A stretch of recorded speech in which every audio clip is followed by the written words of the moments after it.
1 Jean, chapitre 1er, et on va lire le verset 3 et 4. Donc 1 Jean, chapitre 1er, verset 3. Donc c'est l'apôtre Jean qui dit ceci: « Ce que nous avons vu et entendu, nous vous l'annonçons à vous aussi, afin que vous aussi vous soyez en communion avec nous. Or notre communion est avec le Père et avec son Fils, Jésus-Christ. Et nous écrivons ces choses afin que notre joie soit parfaite.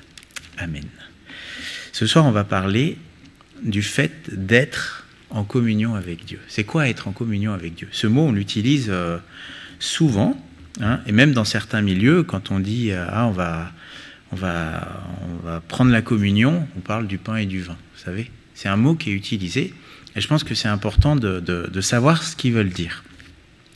Ici, l'apôtre Jean va dire ce qu'ils ont vu et entendu de Jésus, de la vie de Jésus. Il l'annonce et il leur dit « afin que vous soyez en communion avec nous ». Il dit « or notre communion est avec le Père et avec son Fils, Jésus-Christ ». Donc là, il est parlé de la communion entre nous, de la communion avec le Père et de la communion avec le Fils. Donc c'est important de savoir ce que ces mots veulent dire. Et puis ça nous permettra aussi de comprendre certains versets, comme par exemple Jésus qui va dire ceci, je vous le lis, c'est dans Jean au chapitre 6 et au verset 56. Jésus dira « Celui qui mange ma chair et qui boit mon sang demeure en moi et je demeure en lui. » Qu'est-ce que ça veut dire? Demeurer en Jésus et que Jésus demeure en nous. Eh oui. On le retrouve souvent, cette expression. Dans Jean 14, verset 20, Jésus va dire à ses disciples « En ce jour-là, vous connaîtrez que je suis en mon Père, que vous êtes en moi et que je suis en vous. » Et tout l'évangile de Jean et les épîtres de Jean ont ces références en ce que nous sommes en Dieu, Dieu est en nous, nous sommes en Christ, Christ est en nous. Et souvent, ces expressions reviennent, et si on n'a pas compris ce qu'est la communion, on ne peut pas savoir ce que ça veut dire. Et pour nous expliquer les choses spirituelles, heureusement, Jésus utilisait des paraboles, c'est-à-dire des images terrestres pour illustrer les réalités spirituelles. Parce que ce qui est compliqué avec ce qui est spirituel, c'est qu'on ne le voit pas, n'est-ce pas? Là, je vois tous vos regards. Je vois Caleb qui me fait un grand sourire. Mais je ne vois pas son esprit, n'est-ce pas? Ce qui est spirituel, on ne voit pas. Donc comprendre ce qu'on ne voit pas, c'est compliqué. Et Jésus est justement venu et il nous explique les choses qui sont spirituelles. Et il va donc nous donner une parabole, c'est dans Jean au chapitre 15. Jean 15, ce chapitre fait partie d'un discours que Jésus plutôt qu'un enseignement que Jésus va apporter à ses disciples juste avant d'être fait prisonnier pour aller à la croix. Et donc, on voit dans ces chapitres, à partir du chapitre 14, 15, 16, et puis ça finit avec sa prière, chapitre 17, on voit que Jésus prépare les disciples au fait qu'il va partir, il va ressusciter, mais il va être enlevé au ciel, qu'ils vont devoir continuer sans lui physiquement, présent auprès d'eux. Et donc il les prépare. Et dans cette préparation, donc, il va donner cette parabole, donc c'est Jean 15, et on peut lire à partir du verset 1er. Il va dire « Je suis le vrai cep, et mon Père est le vigneron. Tout sarment qui est en moi, et qui ne porte pas de fruit, il le retranche, et tout sarment qui porte du fruit, il l'émonde, afin qu'il porte encore plus de fruits. Déjà vous êtes purs à cause de la parole que je vous ai annoncée.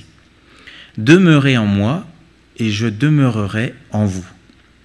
Comme le sarment ne peut de lui-même porter du fruit, s'il ne demeure attaché au cep, ainsi vous ne le pouvez non plus, si vous ne demeurez en moi. Je suis le cep, vous êtes les sarments.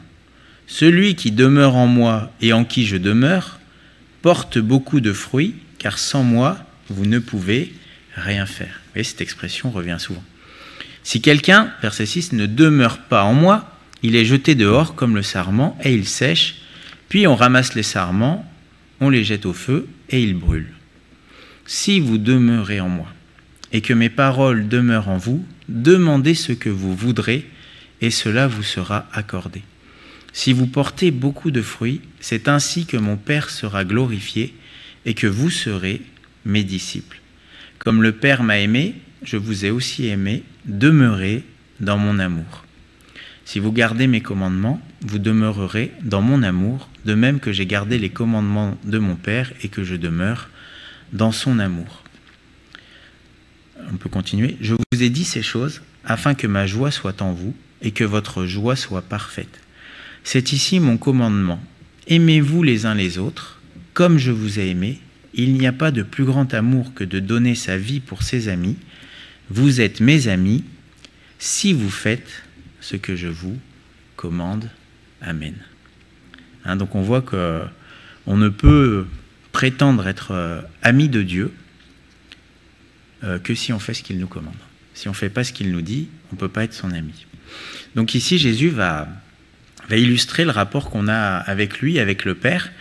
Et donc il va utiliser une parabole pour montrer en fait ce qu'est un disciple et puis comment le disciple va porter du fruit. Un verset 8, « Si vous portez beaucoup de fruits, c'est ainsi que mon Père sera glorifié et que vous serez mes disciples. » Donc dans cette parabole, il y a des réalités spirituelles qui sont illustrées par l'image d'une vigne. Donc on voit, verset 15, chapitre 15, pardon, verset 1er, qui nous est parlé d'un vrai cep. Et en fait, si on regarde dans le grec, c'est aussi le plant de vigne. C'est la vigne en entier. Jésus dit « je suis la vigne ». Ou c'est traduit à d'autres moments « je suis le cep ». Il nous est dit que le Père, c'est le vigneron. Donc c'est celui qui va planter la vigne et récolter les fruits. Et au verset 5, il nous est dit « donc je suis le cep ou le plant de vigne, et vous êtes les sarments ». Donc on voit que dans cette parabole, il y a le Père, il y a le Fils, Jésus, qui parle, et puis il y a nous, qui sommes les sarments. Et on voit qu'il y a un rapport, les uns vis-à-vis des autres. Alors qu'est-ce qu'on peut apprendre? La première chose déjà, par rapport à cette parabole, c'est qu'il nous est dit que le vigneron, c'est le Père. Dieu le Père, c'est le vigneron. Ça veut dire quoi? Ça veut dire que la vigne, elle est à lui. C'est lui qui a planté la vigne, et ça veut dire aussi que les raisins, le fruit, c'est pour lui. Et c'est vrai que j'avais eu cette pensée déjà, et puis j'ai entendu la prédication de Lucas, où vraiment, Lucas, c'est ce qu'il explique, c'est que le but de notre vie, ça ne doit pas être pour nous, ça doit être pour Dieu. Et c'est vrai que si Dieu plante une vigne, c'est pour lui. Ça veut dire quoi? Ça veut dire que si je suis disciple et que je participe à la vie de cette vigne, c'est pas pour moi, c'est pour le Père. Là, c'est vraiment quelque chose de tout simple. Et le fruit que je peux porter en tant que disciple, on verra ce que c'est. Mais c'est pas pour moi, c'est pour Dieu. Et ça change déjà beaucoup de choses. Imaginons, je me reconvertis en vigneron, j'achète une terre, je plante une vigne. C'est pour que ça produise du raisin, n'est-ce pas? On plante pas une vigne pour autre chose. Enfin si, il y en a qui en plantent pour que ça fasse joli, une petite tonnelle avec une vigne, mais bon, à l'époque, c'était pas ça. C'est pour avoir du raisin.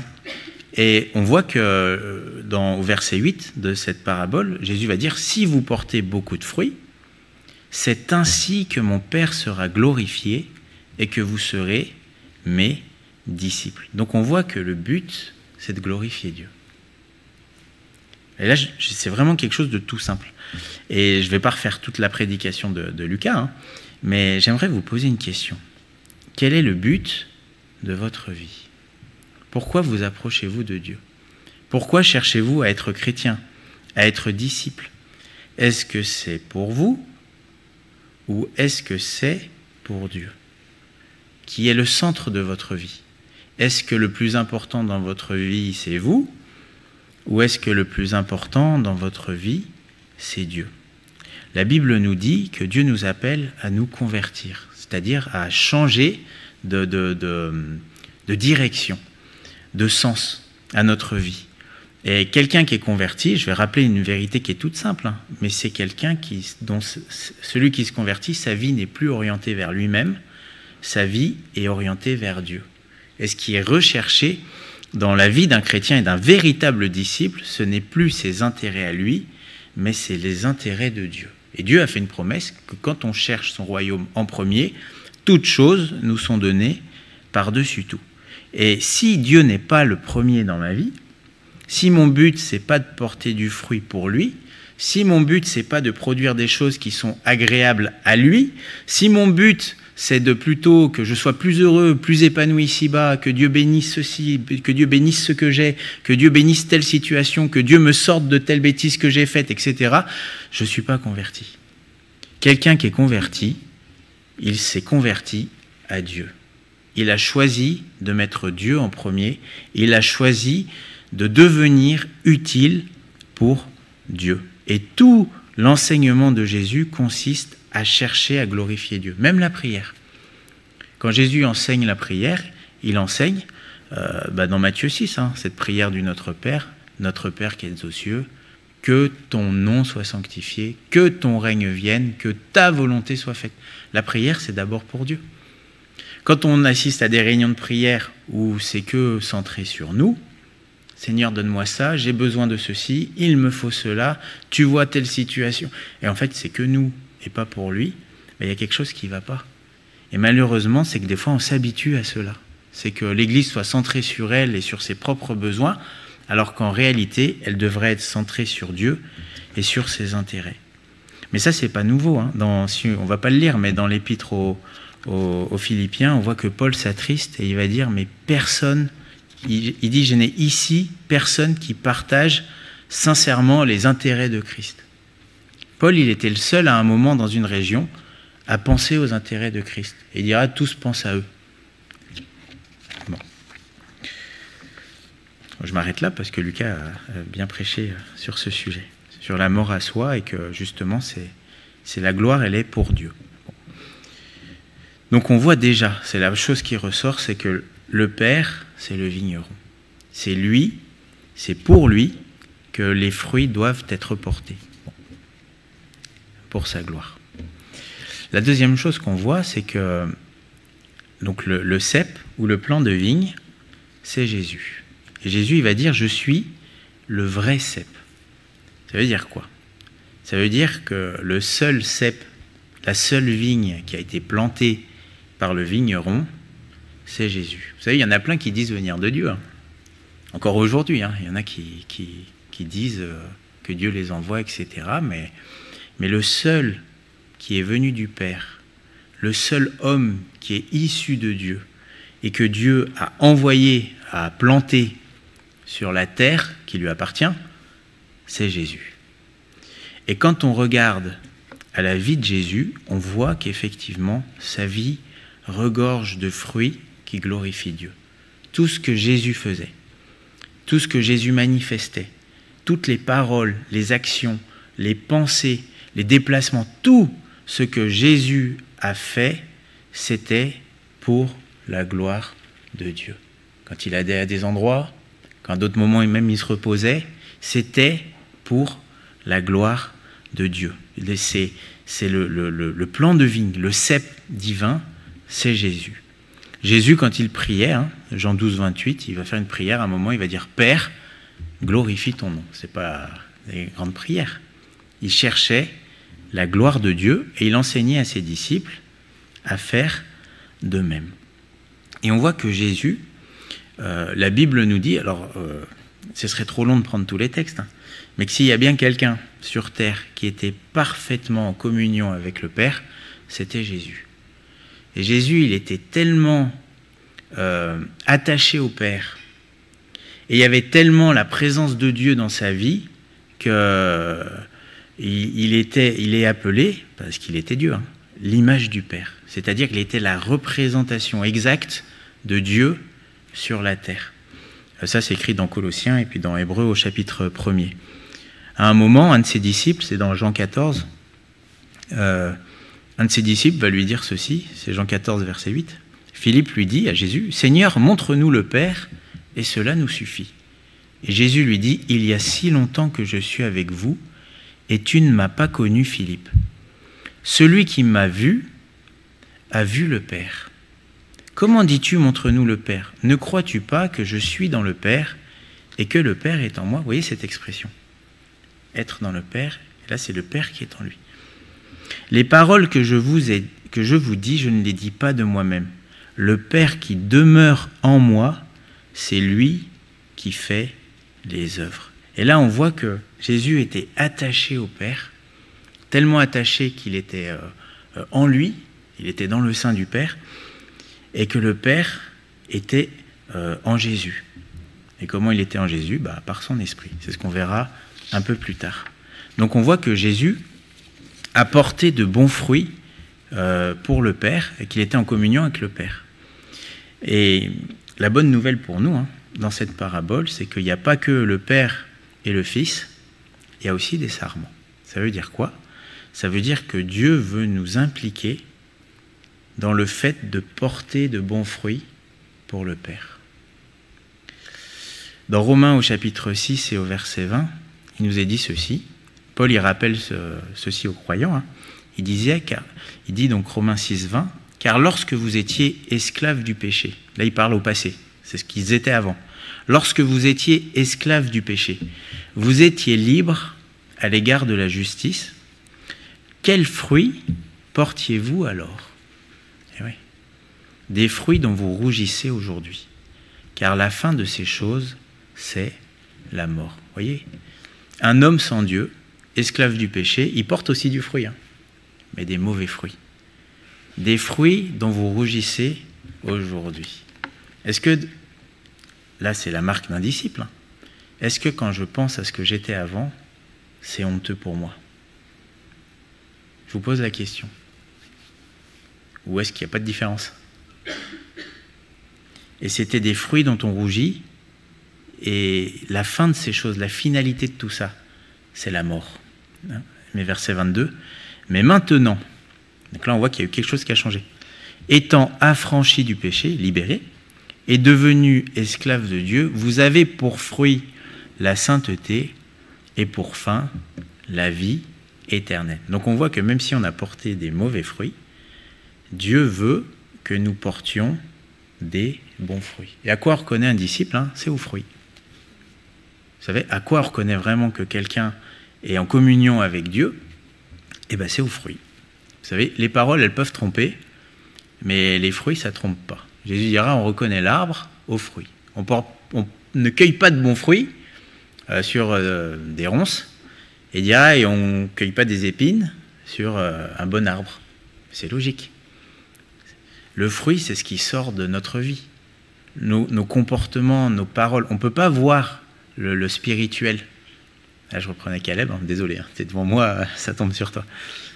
Caleb, il peut... Mais si j'observais toute sa vie, de A à Z, que je voyais ce qu'il dit, ce qu'il pense, ce qu'il manifeste de sa vie, je sais ce qui se passe à l'intérieur de lui. Vous voyez, on ne peut pas être spirituellement quelque chose et faire autre chose. Parce que notre vie, c'est par exemple, il y a ce verset qui dit, mais c'est de l'abondance du cœur que la bouche parle. Si je veux regarder ce qu'il y a dans le cœur de quelqu'un, il faut que je regarde ses paroles. Puis j'écoute tout ce qu'il dit, et là je saurai ce qu'il y a dans son cœur. Parce qu'en fait, ce qui sort, c'est le dedans qui sort à l'extérieur. C'est ça le fruit. Le fruit d'un arbre, en hiver, on ne sait pas la nature des arbres, à moins vraiment de s'y connaître. Mais quand le fruit sort, on sait si c'est un pommier, un poirier, parce que le fruit démontre la nature de l'arbre. Voilà. Et bien, spirituellement, c'est pareil. On reconnaît un arbre à son fruit. Bon. Et dans ce texte, on voit donc, Jean 15, si on retourne dans Jean 15, verset 5, qu'on est impliqué dans ce fait de pouvoir glorifier Dieu. Et donc Jésus va dire, je suis le cep et vous êtes les sarments. Donc là, on comprend déjà l'image qui est simple, c'est qu'il y a un vigneron qui plante une vigne, et dans cette vigne, il y a des sarments, des branches. Et ces branches, c'est nous. Et la vigne, c'est Jésus. Et un des principes qu'on peut retirer de ça, c'est Jésus va l'enseigner, c'est Jean 15, 4, il va dire « Comme le sarment ne peut de lui-même porter du fruit s'il ne demeure attaché au cep, Ainsi, vous ne le pouvez pas non plus si vous ne demeurez en moi. » Et donc on voit un principe, c'est que le sarment, il ne peut pas porter de lui-même du fruit. Bah oui, une branche toute seule, si vous voyez, je sais pas, une branche tombée d'un arbre, là devant l'église, il y en a des branches tombées des arbres, bah écoutez, c'est fini, hein, ça portera plus de fruits. Pourquoi ? Parce qu'il n'y a plus la sève qui va aller en elle. Quand on coupe une branche d'un arbre, c'est fini. Si je coupe une branche d'un pommier, il n'y aura plus de pommes qui vont pousser. C'est impossible. Et bien, de la même impossibilité naturelle, spirituellement, c'est la même chose. Si je ne suis pas attaché à Jésus, je ne pourrai jamais porter du fruit qui glorifiera Dieu. Je ne peux pas porter du fruit par moi-même. Ça veut dire quoi ? Ça veut dire que par mes efforts, par mon zèle, par toutes mes bonnes œuvres que j'essaierai de produire, en me forçant comme pas possible pour plaire à Dieu, tout seul, c'est impossible. Et Jésus va enfoncer le clou. Verset 5, juste après, il va dire « Je suis le cep, vous êtes les sarments. Celui qui demeure en moi et en qui je demeure porte beaucoup de fruits, car sans moi, vous ne pouvez rien faire. » Et en fait, il y a quelque chose de simple qui apparaît, c'est qu'en fait, sans Jésus, il est impossible de porter du fruit. Et c'est même plus que sans Jésus, c'est sans être attaché à Jésus. Puisqu'il dit, verset 4, « Le sarment ne peut de lui-même porter du fruit s'il ne demeure attaché au cep. » S'il n'y a pas un attachement entre Jésus et le disciple, il n'y aura jamais, jamais, jamais de fruits, de bons fruits pour Dieu. C'est une règle spirituelle. Et Jésus nous le montre par quelque chose de simple qu'on peut comprendre. En fait, les seules choses bonnes qui pourront sortir de notre vie, c'est seulement ce que Jésus peut y amener. Mais de nous-mêmes, il n'y a rien de bon qui peut sortir. Et on en déduit quelque chose de simple, c'est qu'en fait, plutôt que de se forcer à produire du fruit, il faut surtout mettre nos efforts au fait d'être attaché à Jésus. En restant attaché à Jésus et en demeurant attaché à Jésus, c'est ce qu'on va voir plus loin, alors je pourrai porter du fruit pour le Père. Et malheureusement, concrètement, on voit plein de chrétiens qui sont là, mais qu'est-ce que je dois faire pour être agréable à Dieu ? Est-ce que je ne dois pas faire ça ? Est-ce que je dois faire ceci ? Est-ce que je ne dois pas faire cela ? Non, j'ai la question qu'il faut se poser, mais êtes-vous attaché à Jésus ? Parce que si vous ne l'êtes pas, arrêtez tout le reste. C'est d'abord ça qu'il faut régler. Ce qui est bon dans votre vie, ce n'est pas ce que vous allez produire, c'est ce que Jésus va amener dans votre vie. Et ce qui est particulier avec le bois de la vigne, alors je ne vais pas le lire, hein, mais si vous prenez des notes, vous pourrez chercher dans Ézéchiel 15, et on voit qu'avec le bois de la vigne, il y a une caractéristique, c'est que bon, vous ne verrez jamais des planches de vigne, ou un arbre, une chaire de pupitre faite avec du bois de vigne, des planches. En fait, le bois de vigne, il a une caractéristique, c'est que si, à part porter du fruit, il ne sert à rien d'autre. Et c'est vrai que si à un moment, je ne cherche pas, en tout cas bibliquement, hein, si je ne cherche pas à glorifier Dieu par ma vie, écoutez, spirituellement parlant, elle ne servira à rien. Je pourrais faire plein de bonnes choses, mais pour Dieu, ça ne pourra rien produire de bon. Donc en gros, le sarment ne peut pas produire la vie. Il ne peut que la véhiculer. La vie, elle est en Jésus-Christ. Et c'est uniquement quand je suis attaché au cep, quand je suis uni au cep, qu'alors je peux porter du fruit pour Dieu. Et ça, c'est la première conscience fondamentale. D'un côté, c'est rassurant parce qu'on voit que Dieu ne me demande pas de produire ce fruit par moi-même. J'ai envie de dire, ouf. Mais d'un autre côté, j'ai une responsabilité. C'est de m'attacher à Christ. Et en fait, on voit que, alors, bon, je ne vais pas prendre les mots grecs, hein, mais littéralement, c'est si le sarment ne reste pas dans le cep ou dans la vigne. il y a plus que le fait d'être attaché, c'est le fait de faire partie de la vigne. Et là, on va toucher au premier aspect de la communion, c'est que la communion, c'est plus que d'être avec Jésus, mais c'est d'être en Jésus-Christ. Jésus va dire « s'il ne demeure en moi ». Ça veut dire quoi, demeurer en Jésus? C'est ça la question qu'il faut se poser. C'est plus que s'il ne demeure avec moi, c'est s'il ne demeure en moi. Dans Jean 6, 56, je l'ai lu tout à l'heure, Jésus va dire « celui qui mange ma chair et qui boit mon sang demeure en moi et je demeure en lui ». Qu'est-ce que ça veut dire? Et ça, c'est important de le comprendre. Bon. Comment est-ce qu'on est unis à Jésus? Bon, je ne vais pas faire toute l'étude, on le prêche souvent en plus ici. Eh bien, le seul moyen d'être attaché à Jésus-Christ et de nous unir à lui, c'est en gros par la foi et la repentance. Qu'est-ce qui met une séparation entre nous et Dieu? C'est le péché. Quand un homme y pêche, il est séparé de Dieu. Dans Ésaïe 59, il est écrit « Non, la main de l'Éternel n'est pas trop courte pour bénir, mais ce sont vos péchés qui mettent une séparation entre vous et votre Dieu. » Dès que l'homme a péché, il a été séparé de Dieu. C'est ce que Lucas expliquait dimanche. Le péché met une séparation entre nous et Dieu. Alors comment est-ce qu'il faut faire pour qu'il y ait une réconciliation quand il y a eu séparation? Il faut que ce qui nous sépare soit enlevé. Et comment est-ce que ce qui nous sépare est enlevé? Comment est-ce que le péché est réglé? C'est Jésus qui est mort sur la croix pour les péchés. À sa mort, Jésus sur la croix, le Père l'a puni pour que le péché soit réglé. Et comment est-ce que cette réconciliation est possible? D'un côté, il faut vraiment se repentir.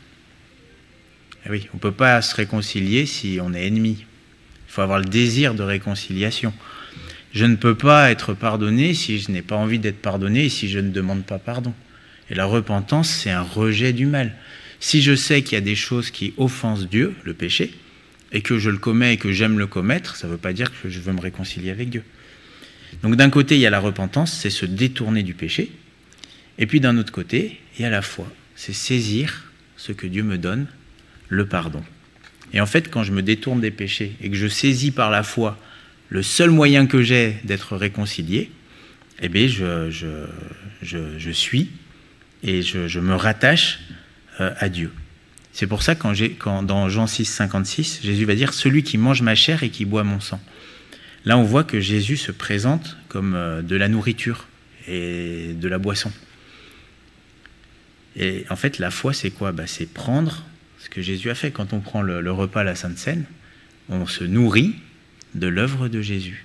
Et de la même manière que la nourriture produit de la vie en nous, par la foi en Jésus-Christ, il y a la vie éternelle en nous. Bon, je ne développe pas plus, sinon ce serait trop long. Mais en fait, il y a quelque chose qui apparaît, c'est que quand on met notre foi en Jésus et qu'on se repent sincèrement qu'on met notre foi en Jésus, il y a quelque chose qui se passe, c'est qu'on est plus qu'attaché à Jésus, on va faire partie de ce qu'il est, de son corps. Par exemple, dans Galates au chapitre 3 et au verset 26, il écrit ceci, il dit, donc Galates 3, 26, « Car vous êtes tous fils de Dieu par la foi en Jésus-Christ. Vous tous qui avez été baptisés en Christ, vous avez revêtu Christ. Il n'y a plus ni juif ni grec, il n'y a plus ni esclave ni libre, il n'y a plus ni homme ni femme, car vous êtes un en Jésus-Christ. » Vous voyez cette expression « en Jésus ». Et il y a même un baptême dont il est question ici, dont on parle quasiment jamais dans les églises, c'est le baptême en Christ. On parle souvent du baptême d'eau, on parle du baptême du Saint-Esprit, des fois on parle du baptême de la souffrance. Certaines églises parlent du baptême de Jean, de repentance, mais celui-là, le baptême en Christ, on n'en parle pas souvent. C'est-à-dire que quelqu'un qui a la foi en Jésus-Christ, il n'est pas juste collé à Jésus, il est incorporé en Jésus. Si vous demeurez en moi. Et en fait, la Bible parle du corps de Christ. Vous savez que l'Église, c'est le corps de Christ. Par exemple, 1 Corinthiens 12, 27, je vous le cite, Paul il dit « Vous êtes le corps de Christ et vous êtes ses membres, chacun pour sa part. L'Église, ce n'est pas juste des gens qui sont collés à Christ, c'est des gens qui entrent en Christ. Quand Dieu nous aime, le fait qu'on s'attache à lui, il nous prend en lui. Voilà. Et ça veut dire demeurer en lui. Dans 1 Corinthiens 12, il est écrit ceci. Alors, la version française. Alors, 1 Corinthiens 12, verset 13, si on peut l'afficher. Voilà. Alors, la version française, ça dit, enfin, plusieurs versions françaises, à part la Osterwald, disent « Nous avons tous, en effet, été baptisés dans un seul esprit pour former un seul corps, soit juifs, soit grecs, soit esclaves, soit libres, et nous avons tous été abreuvés d'un seul esprit. » Et donc, dans ce texte, traduit comme ça donne l'impression qu'en fait, tous ceux qui sont nés de nouveau ont été baptisés dans un seul esprit. En fait, c'est le texte que beaucoup de baptistes utilisent pour justifier quelqu'un qui est né de nouveau, il est forcément baptisé de l'esprit. Puisque c'est écrit que vous avez été baptisés dans un seul esprit pour former un seul corps. Mais en fait, si on regarde dans le grec, et alors je ne sais pas pourquoi les Français ont traduit comme ça, mais par exemple dans les versions anglaises ou autres, c'est plutôt traduit de cette manière-là. Alors je vous le lis. C'est écrit « En effet, par un seul esprit, nous avons tous été baptisés dans un seul corps, soit juifs, soit grecs, soit esclaves, soit hommes libres, et nous avons tous été abreuvés d'un même esprit. » C'est-à-dire qu'on a tous, par le Saint-Esprit, été baptisés ou incorporés dans un seul corps. Et ça prend tout son sens avec 1 Corinthiens 12, où justement, toute la pensée, c'est qu'on est très différents, mais on forme un seul et même corps, parce qu'on est sous la même tête, Jésus-Christ. Ça veut dire quoi? Ça veut dire que quand on se convertit, qu'on s'est repenti sincèrement de ses péchés, et qu'on met notre foi en Jésus-Christ, le Saint-Esprit fait une œuvre surnaturelle, il nous incorpore dans le corps de Christ. Et on voit que c'est plus qu'une image, c'est une réalité spirituelle. De la même manière qu'une vigne, c'est un cep et des sarments, et qu'en fait c'est un tout, et bien de la même manière, celui qui se convertit, il fait partie d'un tout qui est bien plus grand que lui. Et est-ce que vous avez remarqué, si vous êtes... Enfin, normalement, c'est une caractéristique d'un disciple, c'est qu'avec les autres disciples, on a on perçoit cette réalité spirituelle qu'on fait partie d'un même corps. Et là, avec M. Gau, on revient d'un séminaire en Alsace où il y avait vraiment plein de chrétiens d'horizons, mais alors vraiment différents. Mais vraiment, alors là, c'était vraiment très très différent. Mais c'était des gens qui vraiment croyaient en la parole de Dieu et qui avaient mis leur confiance en Jésus-Christ et qui étaient nés de nouveau. Je peux vous dire qu'il y avait une unité qu'on n'a pas besoin de créer. Elle était réelle, elle était concrète. Et quand on parlait les uns avec les autres, c'était le même langage, c'était la même chose en fait. Parce qu'il y avait un amour pour la parole, il y avait un même esprit, il y avait un même baptême, un même Seigneur. Voilà. Attention, ce n'est pas de l'œcuménisme. Parce que l'œcuménisme, c'est justement c'est sacrifier la vérité. Mais c'était une unité spirituelle parce qu'il y avait une unité dans la parole. Et en fait, il y avait la foi dans la même parole sans compromis. En fait, un disciple sait qu'on est membres les uns des autres. Est-ce que vous l'avez déjà perçu, cette réalité? Et normalement, dès que quelqu'un se convertit, il est séparé du monde et il est incorporé dans le corps de Christ. Il y a des personnes, il n'y a pas besoin de plus de 5 minutes pour savoir qu'on est vraiment, qu'on fait partie d'un même corps, qu'on est sous la même tête, qu'on a reçu la même nature et qu'on est membres les uns des autres, qu'on se bénit les uns les autres. Et puis il y en a certains, en discutant avec eux, il ne faut pas plus de 5 minutes pour savoir que même si ils ont le même langage, les mêmes expressions que nous, on ne fait pas du tout partie du même tout. Je ne sais pas si vous voyez ce que je veux dire. Ça, c'est une caractéristique du disciple. C'est qu'on passe d'un royaume à un autre et qu'en fait, on est liés les uns aux autres. C'est pour ça que Jean parle, nous sommes en communion les uns avec les autres, parce que nous sommes en communion avec le Fils.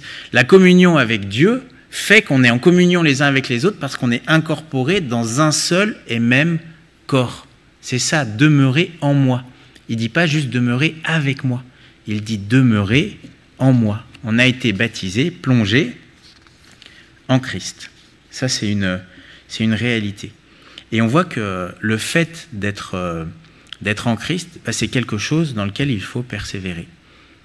Parce que Jésus dit bien demeurer en moi, c'est-à-dire rester, persévérer en moi. Et là, il le dit souvent, hein, si vous demeurez en moi, celui qui demeure en moi, si quelqu'un ne demeure pas en moi, dans Jean 15. On a besoin de persévérer et de rester en Christ. Si on prend Hébreux 10, celui qui a écrit cette épître, il va dire, verset 36, hein, « Car vous avez besoin de persévérance, afin qu'après avoir accompli la volonté de Dieu, vous obteniez ce qui vous est promis. Encore un peu de temps, et celui qui doit venir viendra, et il ne tardera pas. Et mon juste vivra par la foi. » On retrouve la foi. « Mais s'il se retire, mon âme ne prend pas plaisir en lui.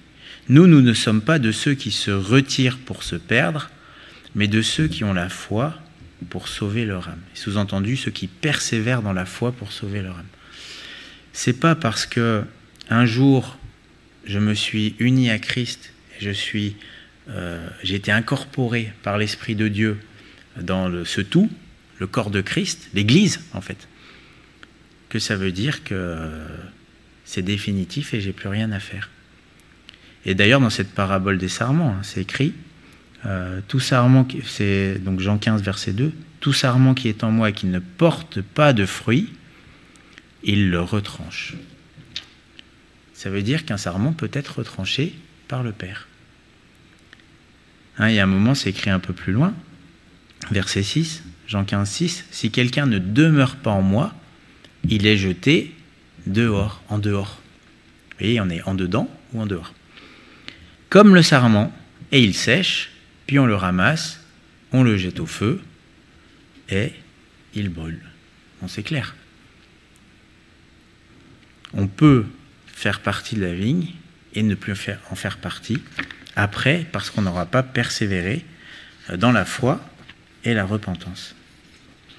Ça, c'est le premier aspect, c'est demeurer en moi. C'est un des aspects de la communion, c'est qu'on est incorporé au corps de Christ.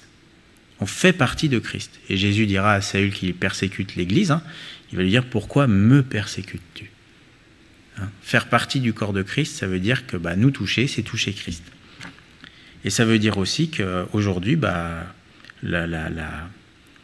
les corps visibles de Christ, c'est nous, puisqu'on est incorporé au corps de Christ. Bon, mais je ne vais pas trop loin dans cette direction. Donc on voit demeurer en moi, si on prend Jean 15, verset 4, mais on voit aussi « et je demeurerai en vous ». Donc on voit que le fait de notre foi, de notre attachement à Jésus et même de notre incorporation à Jésus par la foi, ça amène quelque chose d'autre. Il y a une conséquence, c'est écrit « et je demeurerai en vous ». Là, on voit qu'il y a une deuxième réalité qui apparaît. C'est que ma part à moi, c'est de m'attacher à Jésus. Donc, je me repens et je mets ma foi en son sacrifice et sa résurrection. Mais on voit que la part de Dieu, si je fais ça, c'est que si moi je demeure en lui, lui, il demeure en moi. Et ça, c'est la deuxième grande réalité de la communion. C'est qu'être en communion avec Dieu, c'est que je suis attaché à lui. Je participe oui, je m'attache à lui. Mais la deuxième facette de la communion, la conséquence, c'est qu'en retour, Dieu vient habiter en moi. Et autant on a toutes ces expressions qu'on a vues où il nous est dit qu'on doit être en Christ, mais on voit dans la parole qu'il nous est dit que Christ est en nous aussi. Un Galate 2:20, Paul il va dire « J'ai été crucifié avec Christ, et si je vis, ce n'est plus moi qui vis, c'est Christ qui vit en moi. Si je vis maintenant dans la chair, je vis dans la foi au Fils de Dieu qui m'a aimé et qui s'est livré lui-même pour moi. » On voit donc, des fois il dit qu'il est en Christ, mais là il dit que c'est Christ qui est en lui. Colossiens chapitre 1er, verset 26, il est écrit, donc Colossiens 1, 26, donc Paul parle d'un mystère caché, de tout temps et dans tous les âges, mais révélé maintenant à ses saints, à qui Dieu a voulu faire connaître quelle est la glorieuse richesse de ce mystère parmi les païens, savoir Christ en vous, l'espérance de la gloire. C'est l'expression quand Christ dit « je demeurerai en vous », bon bah Christ en nous, c'est la même chose. Et alors là, ça peut paraître compliqué, mais en fait, avec l'image de la vigne, on peut comprendre. Le sarment, il est attaché au cep, il fait partie de la vigne, mais puisqu'il est attaché au cep, le sarment, il reçoit la vie du cep. Il y a la sève qui coule. Si un sarment, il faut qu'il soit attaché au cep, mais puisqu'il est attaché au cep, la sève du cep, qui va des racines, qui monte dans le cep et qui va dans le sarment et qui sort sous forme de fruits, c'est là que vient la vie. Et en fait, on voit que qu'est-ce que ça veut dire Christ en nous? En fait, ça nous parle du Saint-Esprit qui vient habiter en nous. Et le fruit dont il est question dans cette vigne, c'est celui qui est appelé dans une autre épître, dans Galates 5, le fruit de l'Esprit. Car le fruit de l'Esprit, en fait, c'est un peu présenté comme un raisin. C'est-à-dire, vous savez, un raisin, il y a plein de raisins ensemble. L'amour, la paix, la joie, ça vient ensemble. Sur une vigne, vous ne voyez pas juste un raisin, il y en a plusieurs, c'est une grappe. Le fruit de l'Esprit, il est comme une grappe. Ce n'est pas les fruits de l'Esprit, c'est le fruit de l'Esprit. Et donc, en fait, on voit que si je demeure en Christ, Christ vient demeurer en moi. Et plus je reste attaché à Christ et je demeure en lui, plus il y a cette vie de l'Esprit qui continue à couler en moi. Et qu'est-ce qui se passe? Ce fruit de l'Esprit, en fait, c'est Christ qui est formé en nous.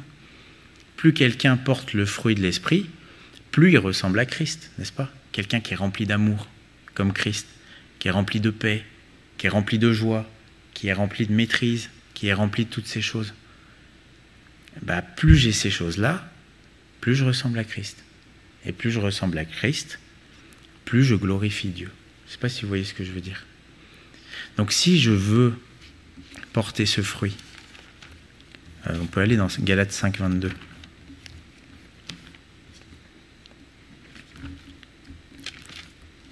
Galates chapitre 5, verset 22. Je vous ai dit, mais le fruit de l'Esprit, c'est l'amour, la joie, la paix. Est-ce que ce n'est pas des choses qu'on veut plus? Si je vous posais la question, est-ce que vous voulez plus de l'amour de Christ en vous? Est-ce que vous voulez plus de joie? La joie. La paix. Est-ce que vous voulez plus de paix? La patience. Qui manque de patience?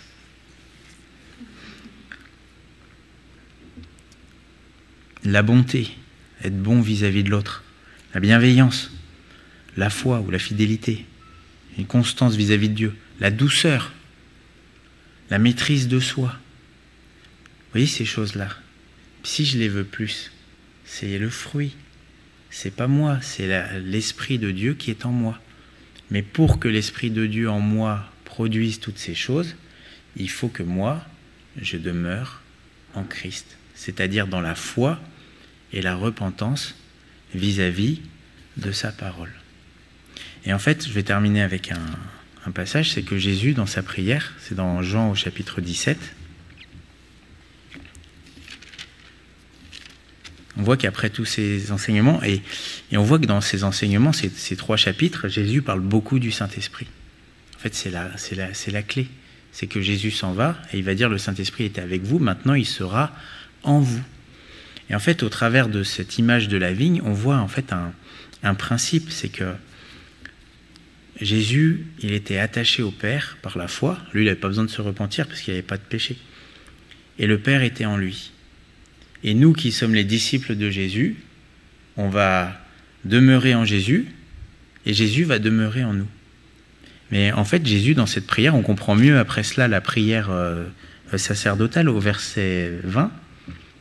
Jésus va dire, ce n'est pas pour eux seulement que je prie, ses disciples actuels, mais encore pour ceux qui croiront en moi par leur parole, afin que tous soient un, comme toi, Père, tu es en moi, et comme je suis en toi, afin qu'eux aussi soient un en nous, et que le monde croie que tu m'as envoyé.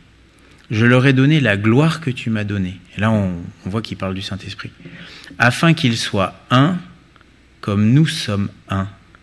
Moi en eux, et toi en moi, afin qu'ils soient parfaitement un, et que le monde connaisse que tu m'as envoyé, et que tu les as aimés, comme tu m'as aimé. On voit en fait ce principe, c'est que, en fait, comment on va dire ça? Le plan complet de Dieu. Alors le plan PLAN, mais aussi PLNT.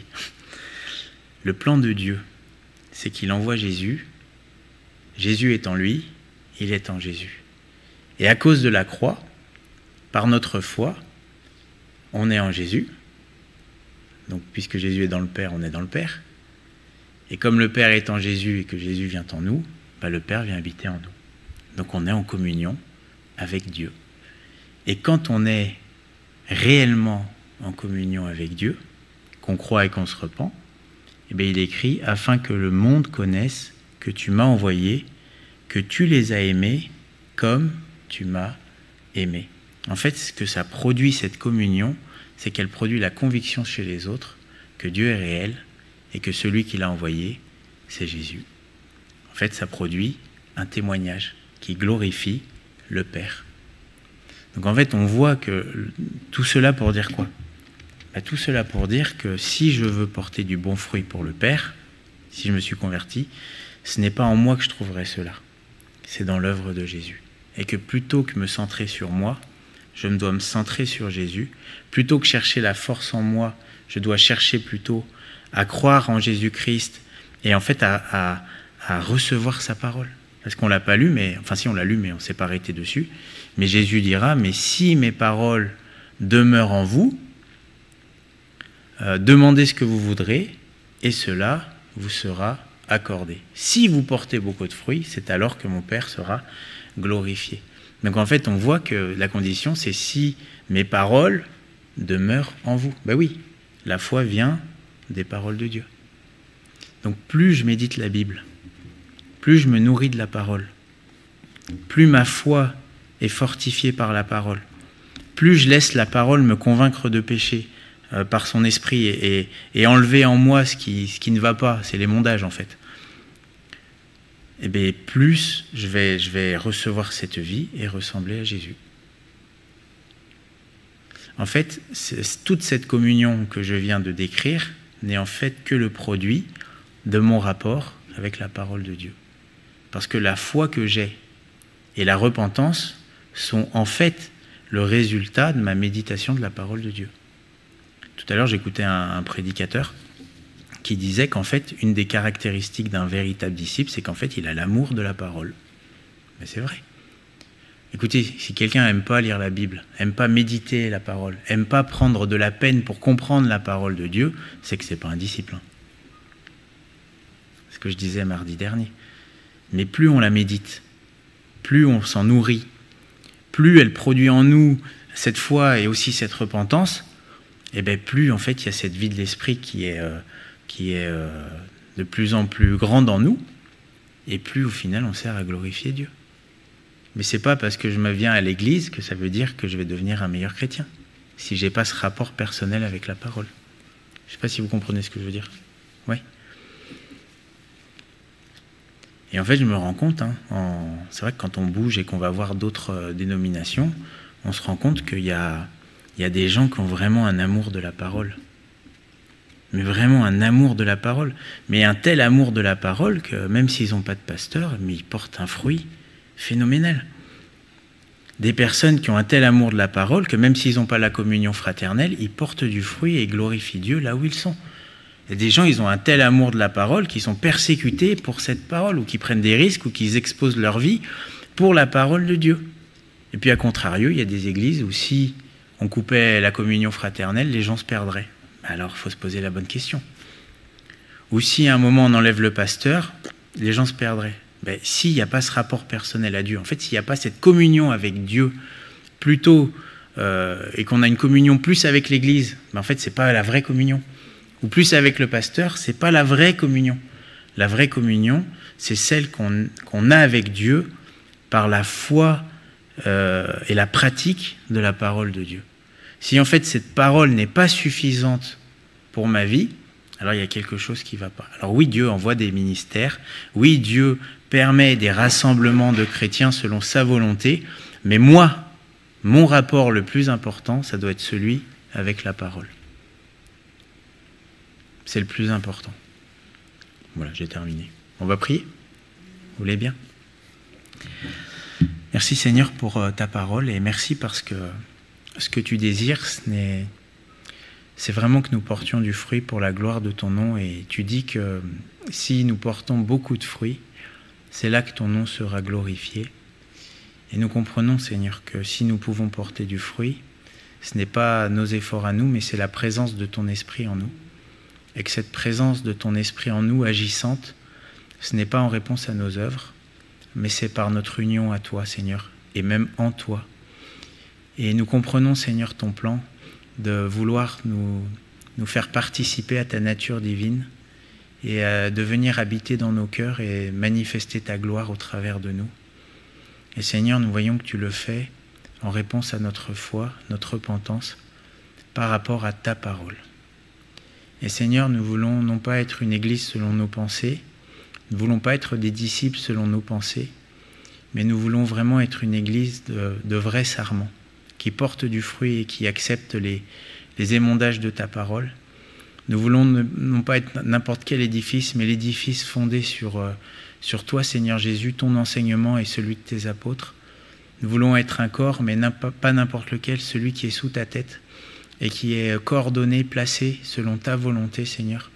Nous voulons être une église et des disciples qui soient réellement ce que toi tu attends que nous soyons.